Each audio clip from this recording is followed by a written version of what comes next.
चिकित्सा क्षेत्र में कोलकाता ने एक और मिसाल कायम की है।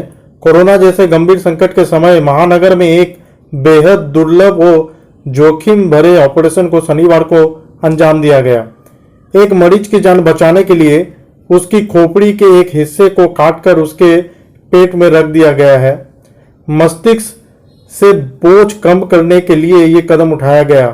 खोपड़ी अगले 90 दिनों तक मरीज के पेट के चमड़ी के नीचे रहेगी और उसके बाद उसे फिर से उसकी जगह पर लगा दिया जाएगा। जानकारी के मुताबिक दक्षिण कोलकाता के भवानीपुर इलाके की रहने वाली 42 साल की अपाला मित्रा लंबे समय से सिरदर्द से परेशान थी।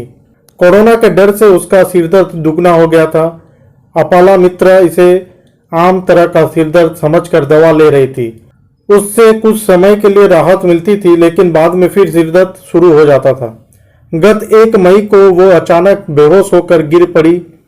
15 मई को उसे कोलकाता के पार्क सर्कल स्थित इंस्टीट्यूट ऑफ न्यूरो साइंस में ले जाया गया।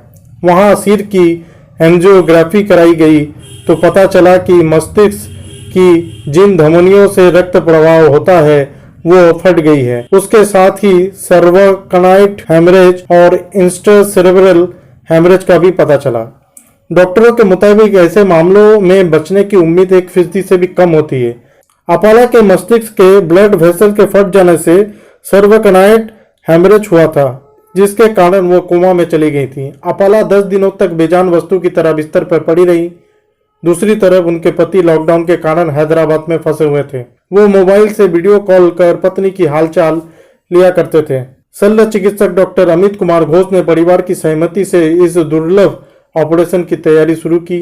इस ऑपरेशन को चिकित्सीय भाषा में decompressive craniotomy and evacuation of hepatoma and clipping of aneurysm कहा जाता है। आसान शब्दों में कहें तो खोपड़ी के एक हिस्से को काटकर पेट की चमड़ी के नीचे रखा जाता है। डॉक्टर घोष ने बताया कि यह बेहद दुर्लभ ऑपरेशन है।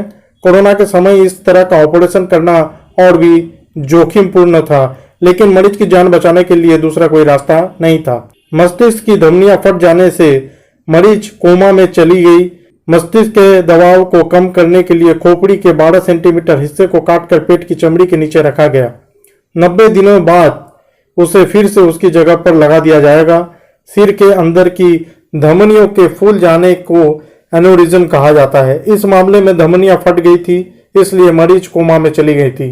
धमनियां और ना फटे इसलिए क्लिप से उसे जोड़ा गया है।